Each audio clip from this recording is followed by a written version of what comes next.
Welcome. This is the fourth installment of the Automotive Fleet and Leasing Association Time Capsule Series.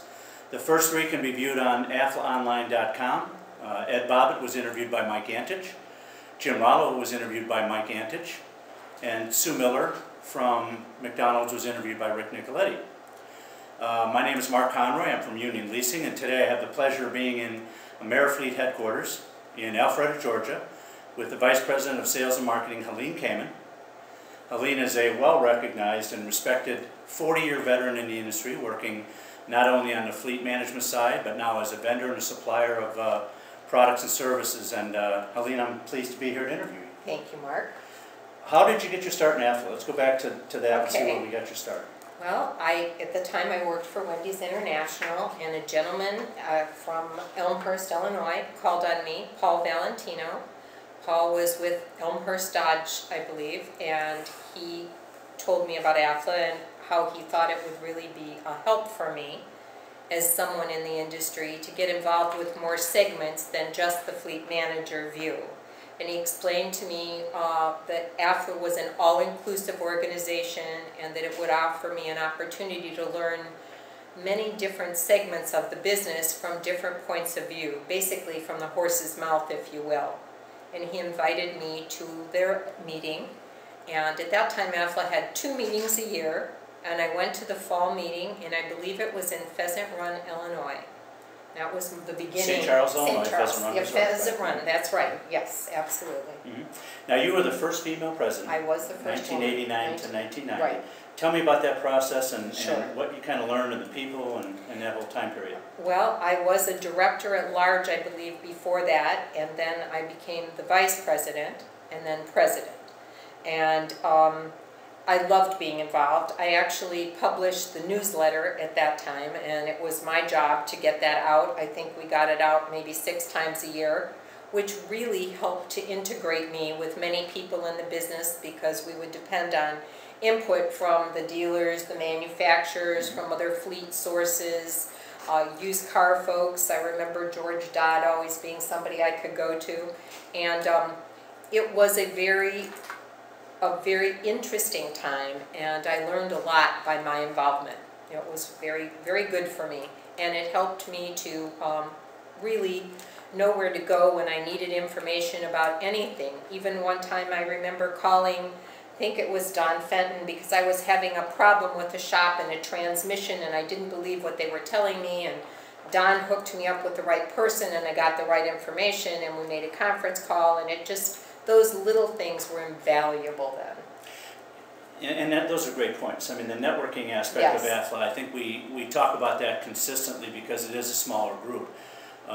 But over all these years, even when I look back on my involvement, I'm still very involved with a lot of those people. Absolutely. You're obviously using these same vendors and suppliers for information on this side of the desk with AmeriFleet.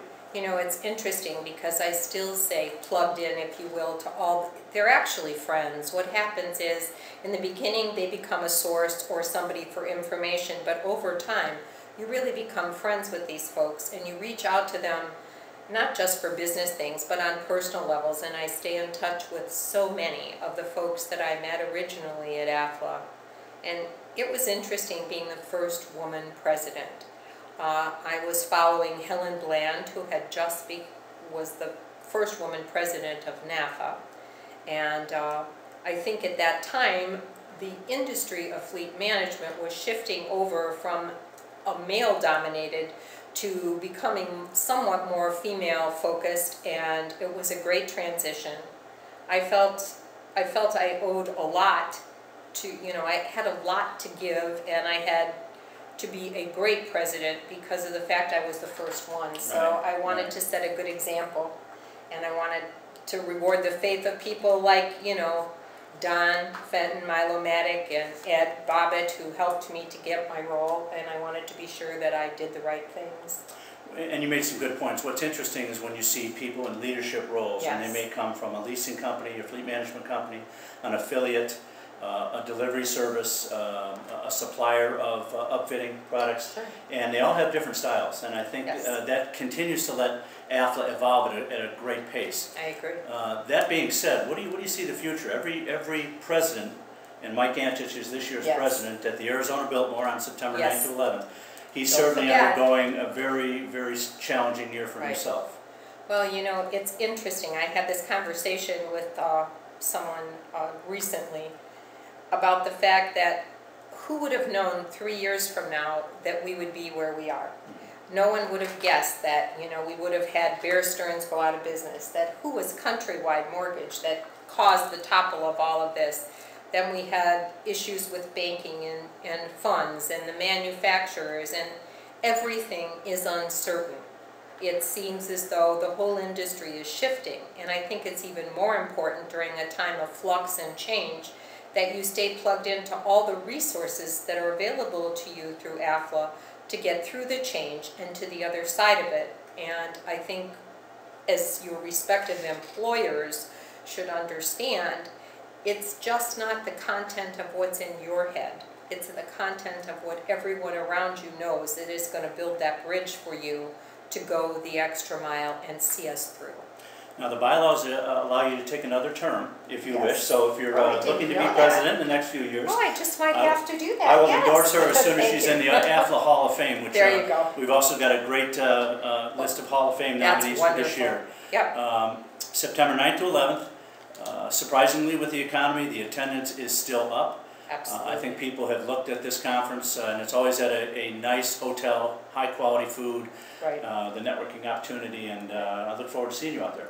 You absolutely will. I can't wait. Okay, September 9th to 11th. Thank you, everybody. Thank you.